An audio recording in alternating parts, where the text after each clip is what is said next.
உலக மக்கள் எல்லோருக்கும் வணக்கம். நான் உங்கள் ஜி கோபால் பேசுகிறேன். இன்னைக்கு பேசக்கூடிய பலன் என்ன அப்படின்னா ஆகஸ்ட் மாத பலன்கள்.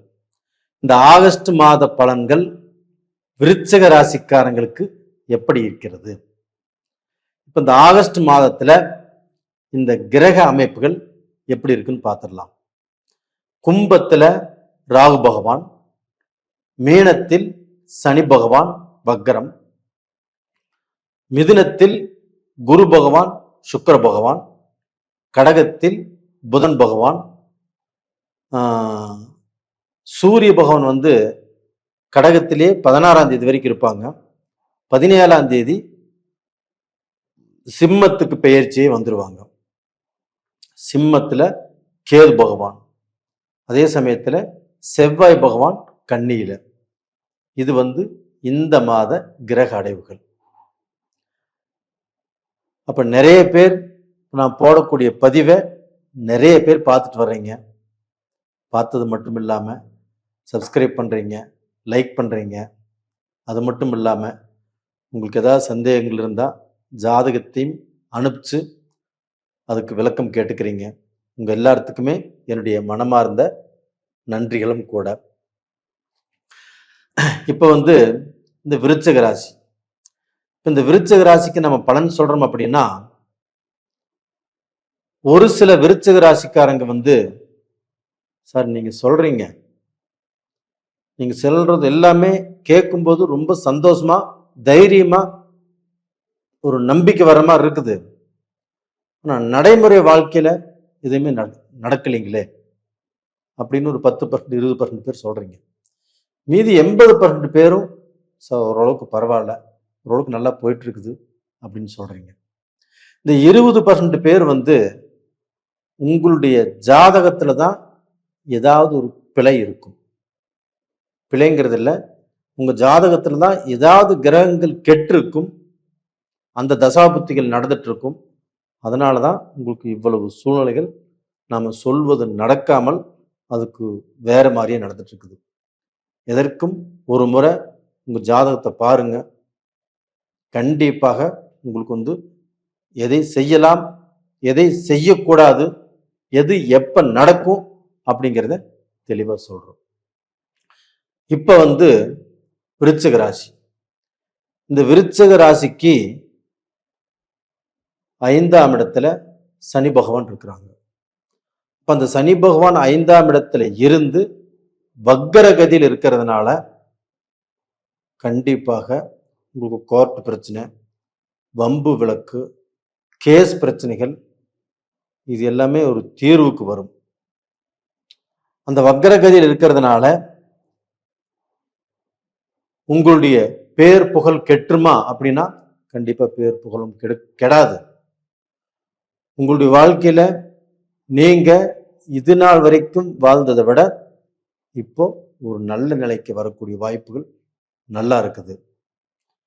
அது போக இந்த ராகு பகவான் உங்களுடைய ராசிக்கு 4ஆம் இடத்துல இருந்து உடல் ரீதியா பிரச்சனையை கொடுக்கணும், வம்பு வழக்கு கொடுக்கணும், சொத்துல பிரச்சனையை கொடுக்கணும், கோர்ட்டு பிரச்சனையை கொடுக்கணும். ஆனா அந்த பிரச்சனையை கொடுக்க மாட்டார். ஏன் கொடுக்க மாட்டார் அப்படின்னா, குரு பகவான் 9ஆம் பார்வையாக அந்த ராகு பகவானை பார்க்கிறார். அப்ப அந்த ராகு விஷத்தன்மையிலிருந்து விலகி உங்களுக்கு கோதண்ட ராகுவாக மாறி நல்ல பலனை தான் செய்வார்.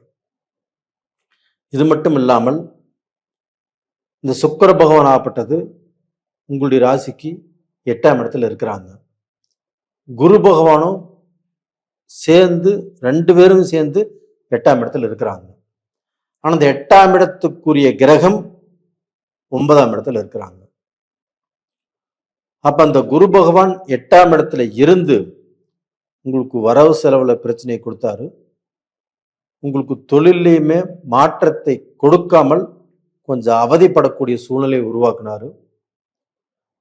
உங்களுடைய நிம்மதியை கெடுத்தாரு. பணப்பிரச்சனையை உங்களுக்கு கொடுத்தாரு. கடனை அதிகம் பண்ணாரு. இந்த சுக்கிரனும் சுபகிரகம் அதுவும் குருவோடு சேர்ந்து உங்களுக்கு நல்லது நடக்கிற மாதிரியே தெரியல. ஆனா அதே சுக்கிர பகவான் உங்களுக்கு ஆகஸ்ட் 20ஆம் தேதி 9ஆம் இடத்துக்கு வராங்க.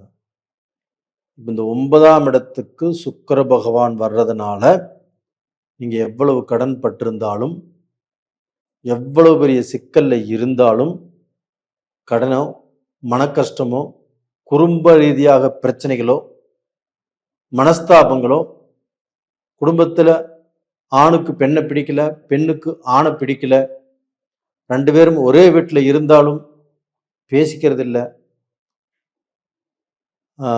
ஒரே வீட்டுல குடும்பம் நடத்தினாலும் அந்த குடும்பத்துல அந்த சாப்பாடும் கணவர் சாப்பிட்றது இல்லை, வெளியில தான் சாப்பிட்டுக்கிறாரு, இப்படியெல்லாம் எத்தனையோ குடும்பத்தில் இருக்கிறாங்க.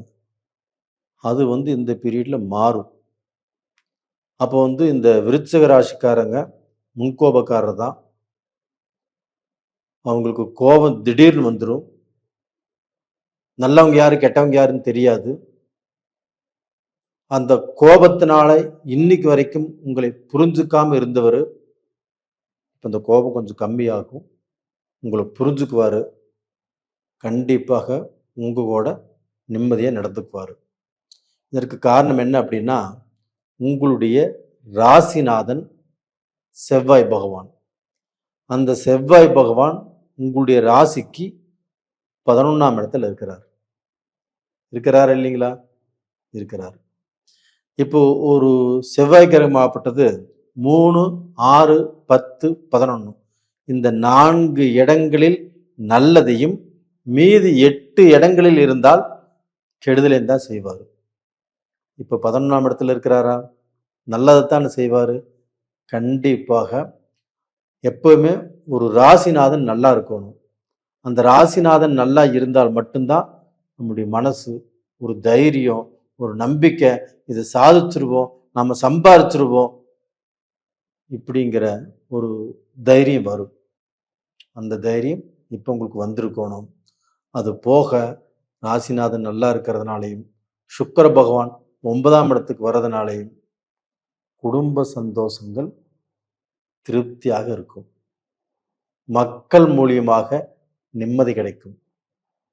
மக்களால் மனஸ்தாபம், மனக்கஷ்டப்பட்டு பையன் சரியில்லை, பையனுடைய சேர்க்கை சரியில்லை, பையன் போற வழி சரியில்லை அப்படின்னு வேதனைப்பட்டிருப்பீங்க. இல்லை பையன் கல்யாணத்துக்கு அப்புறம் அப்பா அம்மா கூடயே பேச மாட்டேங்கிறான், எங்க குடும்பத்தை விட்டு கொஞ்சம் தூரமா போகிற மாதிரி தெரியுது, எங்களுக்கு பையனால் நிம்மதி இல்லை, மருமகளாலையும் நிம்மதி இல்லை, இப்படி நினைக்கிறவங்களுக்கும் கண்டிப்பாக ஏதாவது ரூபத்தில் ஒரு மாற்றம் கண்டிப்பாக கிடைக்கும். ரெண்டாவது பார்த்தீங்கன்னா, இந்த சூரிய பகவான் 10ஆம் இடத்துல இருக்கிறாங்க கேது கூட. ஆனால் நீங்கள் ஒரு தொழில் செய்வீங்க, இல்லைன்னா ஒரு பிஸ்னஸ் பண்ணுவீங்க, இல்லை வேலைக்கு போவீங்க, இதில் எல்லாம் இருந்த சிக்கல் பிரச்சனைகள், அந்த டென்ஷன், அந்த ஒரிஸ், அது எல்லாமே உங்களை விட்டு விலகி போகும். ஏன்னா 10ஆம் இடத்துல சூரிய பகவான் இருக்கிறாரு, ஆட்சியா இருக்கிறாரு. அதே 10ஆம் இடத்துல கேதுவும் இருக்கிறாரு. அப்போ உங்களுக்கு 80% நல்லது நடக்கும், 20% கொஞ்சம் தடுமாற்றம், சில குழப்பத்தை கொடுக்கும். அந்த இடத்துல மட்டும் கொஞ்சம் யோசனை பண்ணி உங்களுக்கு யார் அட்வைசரோ அவங்கள வச்சு உங்களுடைய தொழிலுக்கோ உங்களுடைய வேலைக்கோ அந்த அட்வைஸை கேட்டு நடந்துட்டா கண்டிப்பாக நல்லா இருப்பீங்க. அதே சமயத்தில் விருச்சக ராசியில் பிறந்த பெண்கள் நிறைய கஷ்டப்பட்டுட்டீங்க. வாழ்க்கையில் நம்ம நல்லா இருப்போம் அப்படின்னு எல்லாத்தையும் நம்பி நம்பி நம்பி ரொம்ப கெட்டு போயிட்டீங்க. யாருக்கு நல்லது செஞ்சாலும் உங்களுக்கு கெட்டதே வந்துட்டு இருக்குது. அப்படிப்பட்ட உங்களுக்கு இந்த பீரியடில் அந்த கஷ்டங்கள் தீரும், ஒரு நிம்மதியான வாழ்க்கை வாழ்வீங்க, ஒரு சந்தோஷங்கிறது கண்டிப்பாக உங்களுக்கு கிடைக்கும். தைரியமாக இருங்க. நேயர்களே, இந்த பதிவு பிடிச்சிருக்குன்னு நினைக்கிறேன். பிடிச்சிருந்தா லைக் பண்ணுங்க, சப்ஸ்கிரைப் பண்ணுங்க. இந்த டயத்தில் நீங்கள் வணங்க வேண்டிய தெய்வம் குரு பகவானையும் வியாழக்கிழமை நாளில் வணங்குவாங்க.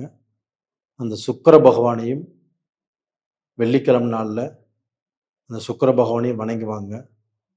இந்த 2 தெய்வத்தையும் மனசார இந்த பீரியடில் உங்கள் மனசில் இருக்கக்கூடிய குறைகளை சொல்லி பிரார்த்தனை பண்ணிக்கோங்க. அந்த குறைகள் கண்டிப்பாக நிவர்த்தி ஆகும். நேயர்களே, உங்களிடமிருந்து விடைபெறுவது உங்களின் ஜி கோபால். நன்றி, வணக்கம்.